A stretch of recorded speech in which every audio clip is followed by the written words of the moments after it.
Hello friends, drugs गुरुजी channel पर आपका हार्दिक स्वागत है। आज हम लोग एवेस्टिन 100 mg इंजेक्शन के बारे में बातें करेंगे, जिसमें हम लोग उसके यूज़, साइड इफ़ेक्ट और किस तरीके से वो काम करता है उसके बारे में संपूर्ण जानकारी देखेंगे। एवेस्टिन 100 mg इंजेक्शन का इंट्रो। यह इंजेक्शन एक कैंसर रोधी दवा के रूप में कार्य करता है। इसे हमें इन्फ्यूज़न के रूप में दिया जाता है। इस दवा को डॉक्टर की सलाह पर ही हमें लेना चाहिए। यदि आप गर्भवती हैं या फिर प्रेगनेंसी प्लान कर रही हैं या फिर आप स्तनपान करा रही हैं तो आप डॉक्टर को बताएं ताकि डॉक्टर सलाह दे सके, क्योंकि इन सब पर इस इंजेक्शन का बहुत अधिक प्रभाव पड़ता है। या फिर अगर आप पहले से किसी प्रकार की दवाई का उपयोग कर रहे हैं तो भी उसके बारे में डॉक्टर को बताएं।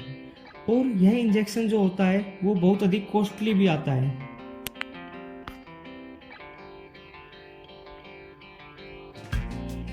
अब हम लोग बात करेंगे इंजेक्शन के मुख्य इस्तेमाल के बारे में।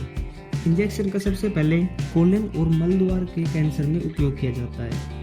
दूसरे नंबर पर non small cell lung cancer में भी इसका उपयोग किया जाता है। उसके बाद किडनी कैंसर में भी एवेस्टिन इंजेक्शन का उपयोग किया जाता है। ब्रेन ट्यूमर व ओवेरियन कैंसर में भी जो है वो एवेस्टिन इंजेक्शन जो है उनका उपयोग किया जाता है। हम लोग बात करेंगे कोलन और मलद्वार के कैंसर के बारे में। सबसे पहले कोलोरेक्टल जो कैंसर है उसके नाम से जाने जाने वाला कलन और रेक्टम का कैंसर होता है। बड़ी आंत के दो हिस्सों में कैंसर का विकास होता है। एक भाग होता है कोलन व एक भाग होता है आयता। इसके बाद में यह जो मलद्वार का जो कैंसर होता है इसके अंदर हमारे शरीर में वजन का कम होना, थकान होना आदि ये सभी लक्षण हमारे शरीर में देखे जाते हैं। इंजेक्शन जो होता है एवेस्टिन इंजेक्शन, यह कैंसर कोशिकाओं की वृद्धि को रोकता है और उन्हें किल करता है, मारता है। उसके बाद में ये जो कोशिकाएं, जो कैंसर कोशिकाएं होती हैं, इनकी संख्याओं को बढ़ने से भी उनको रोक देता है। अब हम बात करेंगे नॉन स्मॉल लंग कैंसर के बारे में। यह कैंसर फेफड़ों के कैंसर के प्रमुख प्रकारों में से एक है और यह धूम्रपान करने वाले और धूम्रपान न करने वाले दोनों को प्रभावित करेगा। यह इंजेक्शन जो होता है वो नॉन स्मॉल लंग कैंसर के इलाज करने में मदद करता है। इस इंजेक्शन से अगर आप उपयोग कर रहे हैं तो इसके अंदर आप लोगों को कोई भी धूम्रपान या फिर आप किसी भी तरह का शराब पीना बिल्कुल बंद होता है, अवॉइड करना होता है। अब बात आती है किडनी के कैंसर के बारे में। तो किडनी के कैंसर के अंदर इस इंजेक्शन का इस्तेमाल किया जाता है। इसके अंदर सबसे पहले किडनी कैंसर के जो मुख्य लक्षण जो हमारे शरीर में दिखाई देते हैं वो दिखते हैं कि मूत्र के अंदर रक्त का आना या फिर वजन का कम होना, या फिर क्या होगा कि आपके जो पीठ दर्द है वो बहुत अधिक होने लग जाएगा।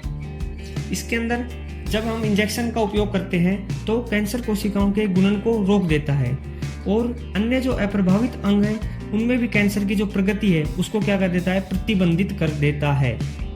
अब हम बात करते हैं ब्रेन ट्यूमर के बारे में। ब्रेन ट्यूमर एक कोशिकाओं का समूह या संगठन होता है।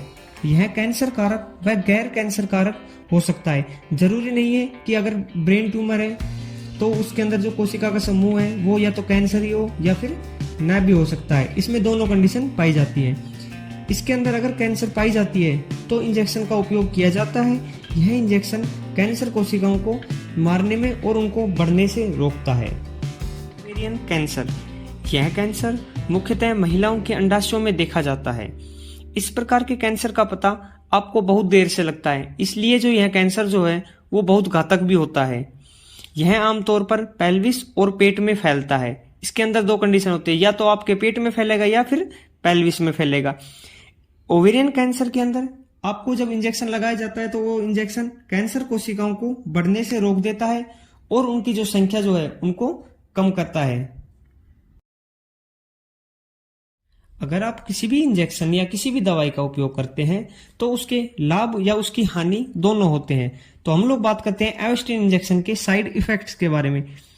साइड इफेक्ट्स में सबसे पहले आता है मलाशय में रक्तस्राव का होना, स्वाद में बदलाव आना, सिर दर्द होना, पीठ दर्द होना, नाक में इन्फ्लामेशन या फिर रूखी त्वचा होना। ये सभी जो लक्षण जो साइड इफेक्ट हैं वो सभी एवेस्टिन इंजेक्शन हम लोग बात करेंगे। एवेस्टिन इंजेक्शन जो है वो किस प्रकार से हमारे बॉडी पर कार्य करता है। यह इंजेक्शन एक एंटी एंजियोजेनिक दवा है। यह एक प्रोटीन होता है वस्कुलर एंडोथेलियल ग्रोथ फैक्टर, उस नामक जो प्रोटीन है उसको क्या करता है, ब्लॉक करने का कार्य करता है। उसके बाद में यह रक्त वाहिनियों के निर्माण को भी रोक देता है। इंजेक्शन जो होता है जैसे हम लोग शरीर में इंटेक करते हैं तो यह जो है वो रक्त वाहिनियों के निर्माण को रोक देता है, जिससे ऑक्सीजन व पोषक तत्व जो कैंसर कोशिकाओं को मिल रहे थे वो मिलने बंद हो जाते हैं। उससे कैंसर कोशिका किल हो जाती है। Thanks for watching drugs Guruji channel. हमारे चैनल पर ड्रग्स के बारे में संपूर्ण जानकारियाँ उपलब्ध है। Please support and follow.